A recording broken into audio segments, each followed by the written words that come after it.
Pregnancy में शरीर के अंदर बहुत सारे बदलाव आते हैं और हार्मोन्स के लेवल में उतार चढ़ाव आने के साथ साथ वजन बढ़ना, ब्रेस्ट और शरीर के अन्य हिस्सों में बदलाव आता है। इसके अलावा प्रेगनेंसी में महिलाएं इमोशनली और मेंटली भी प्रभावित होती है। साथ ही प्रेगनेंसी के दौरान आपके शरीर की डिमांड भी बढ़ जाती है। इस समय आपको अपनी पसंद को साइड करके अपना और अपने बेबी का ख्याल रखना ज़रूरी होता है। लेकिन कई महिलाओं को ये पता नहीं होता है कि इन मुश्किल दिनों में उन्हें क्या करना चाहिए और क्या करने से बचना चाहिए। वही अनजाने में महिलाएं प्रेगनेंसी में कुछ आम गलतियां कर बैठती हैं जो शायद उन्हें नहीं करनी चाहिए। तो आज मैं आपको वो गलतियां बताऊंगी जो अक्सर प्रेगनेंसी में महिलाएं करती हैं। तो आप उन गलतियों को सुधार कर अपना और अपने बच्चे का ख्याल रख सकती हैं। तो ये वीडियो काफ़ी हेल्पफुल होने वाली है आप सबके लिए। तो वीडियो को आप बिना स्किप किए पूरा देखना, बिल्कुल भी स्किप मत करना। उससे पहले अगर आप पहली बार हमारे चैनल पर विजिट कर रहे हैं तो चैनल को कर लेना सब्सक्राइब और साथ में बेल आइकन को भी प्रेस कर लेना। तो चलिए बिना देर के वीडियो की तरफ बढ़ते हैं। सबसे पहला, खाना स्किप करना। प्रेगनेंसी में मतली और भूख कम लगना नॉर्मल बात होती है। मतलब कि स्टार्टिंग में जब आप प्रेगनेंसी कंसीव करती है तो उस समय उल्टी होना, जी घबराना एक नॉर्मल बात होती है और इस समय खाने की कुछ चीज़ों से नफरत भी हो जाती है और इस कारण कभी कभी महिलाएं एक समय का खाना ही नहीं खाती है। और प्रेगनेंसी के खास तौर पर शुरुआती कुछ महीनों में खाना स्किप करना सही नहीं होता है क्योंकि शिशु के महत्वपूर्ण अंगों के विकास के लिए यह समय बहुत अहम होता है। इसलिए इस समय आपको अपने आहार में कुछ खनिज पदार्थों और पोषक तत्वों को ज़रूर लेना चाहिए ताकि इससे बच्चे का विकास अच्छे से हो। इसलिए आपको खाना तो बिल्कुल भी स्किप नहीं करना है। चाहे आपको उल्टी होकर सारा खाना निकल जाए लेकिन आपको दोबारा से वापस खाना चाहिए। अपने आप को आप भूखा बिल्कुल भी ना रखें, कुछ ना कुछ अपने शरीर को देते रहे। हेल्दी से हेल्दी चीज़ें आप देंगे ना तो इससे आपके बच्चे का विकास अच्छे से होगा और आपको जो बच्चे को जो पोषक तत्व चाहिए रहते हैं वो आप अच्छे से दे पाएंगे। तो इसलिए खाना स्किप आप बिल्कुल भी ना करें। और मैं तो आपको यही राय दूंगी कि अगर आप बाहर का बहुत खाती है तो एटलीस्ट प्रेगनेंसी के दौरान आप वो छोड़ दें। आप घर का बना हुआ शुद्ध और हेल्दी खाने को अपनी डाइट में शामिल करेंगे ना तो इससे आपको काफ़ी फ़ायदा मिलेगा क्योंकि बाहर का खाना अनहेल्दी होता है और घर का हेल्दी हो। इसलिए अपने खाने में आप हेल्दी से हेल्दी चीज़ों को शामिल करें। वहीं दूसरा, वजन की चिंता। प्रेगनेंसी में हार्मोन्स लेवल में बदलाव आने और खाने को लेकर कोई लिमिट ना रखने पर वजन बढ़ ही जाता है। इसे लेकर आपको चिंता करने या परेशान होने की ज़रूरत नहीं है।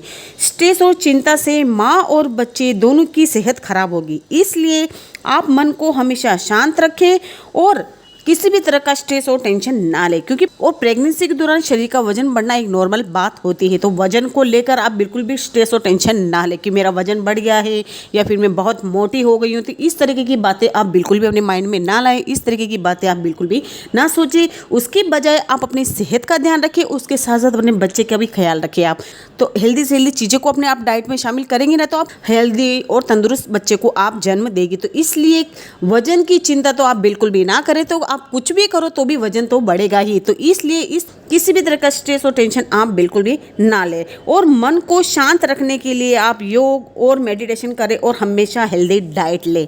मतलब कि अगर आपको स्ट्रेस और टेंशन रहती है प्रेगनेंसी के, बहुत सारे माइंड में ख्याल आते हैं प्रेगनेंसी के दौरान, अगर आप इस समस्या से परेशान हैं तो आप मेडिटेशन कर सकती हैं, योगा कर सकती हैं। बहुत सारी ऐसी एक्सरसाइज है जो प्रेगनेंसी के दौरान की जाती है। तो आप घर पर रहकर आसानी से कर सकती हैं। जैसे भी आपको समय मिलता है उस समय आप खाली ना बैठे और उस समय आप योगा और मेडिटेशन कर सकती हैं। इससे आपको काफ़ी फ़ायदा मिलेगा और आपका मन भी शांत रहेगा और आप नेगेटिविटी से दूर रहेंगी। वहीं तीसरा, प्रेगनेंसी में एक माँ को कई स्वास्थ्य समस्याएं हो सकती है जैसे कि मांसपेशियों में दर्द, पेट फूलने, गैस्ट्रोइंटेस्टाइनल दिक्कतें। लेकिन इसका मतलब ये नहीं है कि आप खुद दवा लेना शुरू कर दें। जब भी आपको ज़रूरत लगे तो आप अपने डॉक्टर से बात करें और पूछें कि आपको दवा लेनी चाहिए या फिर नहीं, क्योंकि प्रेगनेंसी में गैस, एसिडिटी, अपच होना एक नॉर्मल बात होती है।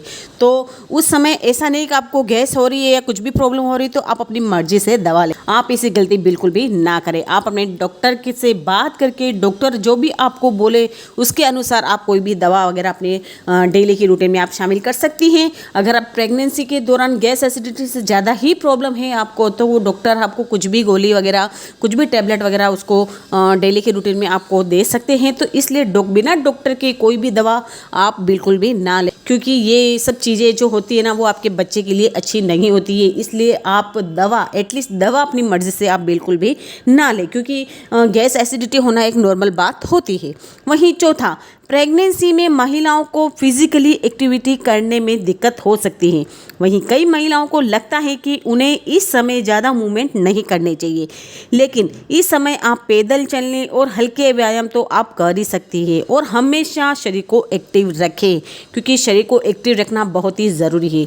आराम के साथ साथ शरीर एक्टिव भी रहना चाहिए। ऐसा नहीं कि आप सारा दिन एक्टिव ही रखें, क्योंकि एक्टिव रखने से फिर आपका शरीर थक जाएगा और आप माइंडली भी डिस्टर्ब हो जाएंगे। तो इसलिए आराम के साथ साथ अपने शरीर को आप हमेशा एक्टिव रखें। जैसे भी आपको टाइम मिलता है, आपका घर का काम, चाहे आप ऑफिस में काम करती हो, चाहे आप घर पर काम करती हो, जैसे भी आपको फ्री टाइम मिले उस टाइम आप अपने लिए निकालें, खुद के लिए जो आपको अच्छा लगे वो आप करें। आप म्यूज़िक सुन सकती हैं, कुछ धार्मिक पुस्तकें पढ़ सकती हैं और हमेशा अपने शरीर को एक्टिव रखें। कुछ भी योगा, एक्सरसाइज वगैरह आप कर सकती हैं। प्रेगनेंसी के, जैसे मैंने अभी ऊपर आपको बताया कि प्रेगनेंसी के दौरान बहुत सारी ऐसी एक्सरसाइज है जो आप घर पर रहकर आसानी से कर सकती हैं, या फिर आप बाहर जाके नॉर्मल वॉक भी कर सकती हैं। इससे भी आपको काफ़ी फ़ायदा मिलेगा। मतलब कि आप अपने शरीर को एक्टिव रखेंगे ना, तो इससे भी आपको काफ़ी फ़ायदा मिलेगा और अब इससे भी आपकी नॉर्मल डिलीवरी के चांसेस बढ़ जाएंगे। अगर आपका शरीर एक्टिव रहेगा ना, तो इससे नॉर्मल डिलीवरी के चांसेस भी बढ़ सकते हैं। और साथ ही पूरी नींद लें। नींद बहुत ही ज़रूरी होती है सेहत के लिए। अगर आपकी नींद पूरी नहीं हो रही है तो इसका प्रभाव आपके शरीर के साथ साथ आपके बच्चे पर पड़ेगा, क्योंकि नींद पूरी नहीं होगी तो आप अच्छी तरीके से कुछ खा भी नहीं पाएंगी, नहीं पी पाएंगी, कुछ भी आप नहीं कर पाएंगे, नहीं अच्छे से सोच पाएंगी, नहीं अच्छे से कुछ भी वर्क कर पाएंगे। तो इसलिए नींद पूरी होना बहुत ज़रूरी है। तो इसलिए इन सारी बातों पर आप ध्यान दें कि प्रेगनेंसी में आपको ये गलतियाँ नहीं करनी है। अगर आप ये गलतियाँ करेंगे तो इससे आपके बच्चे का विकास रुक सकता है, आपके बच्चे के विकास पर असर पड़ सकता है। तो इस वीडियो में मैंने आपको बताया है कि प्रेगनेंसी के दौरान आपको कौन कौन सी गलतियाँ नहीं करनी चाहिए। उन गलतियों को सुधार कर आप अपना और अपने बच्चे का ख्याल रख सकते हैं। तो आई होप कि आपको आज की वीडियो पसंद आई होगी। अगर आपको आज की वीडियो थोड़ी सी भी हेल्पफुल लगी हो तो वीडियो को लाइक, शेयर, कमेंट ज़रूर करना। और चैनल पर पहली बार विजिट कर रहे हैं तो चैनल को कर लेना सब्सक्राइब और साथ में बेल आइकन को भी प्रेस कर लेना।